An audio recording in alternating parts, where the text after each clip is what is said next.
کا، اور ان میں بعض ایسے ہیں جنہوں نے اللہ سے عہد کیا تھا کہ اگر وہ ہم کو اپنی مہربانی سے مال عطا فرمائے گا تو ہم ضرور خیرات کیا کریں گے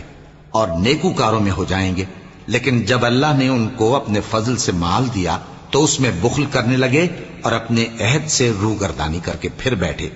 تو اللہ نے اس کا انجام یہ کیا کہ اس روز تک کے لیے جس میں یہ اللہ کے روبرو حاضر ہوں گے ان کے دلوں میں نفاق ڈال دیا، اس لیے کہ انہوں نے اللہ سے جو وعدہ کیا تھا اس کے خلاف کیا، اور اس لیے کہ یہ جھوٹ بولتے تھے۔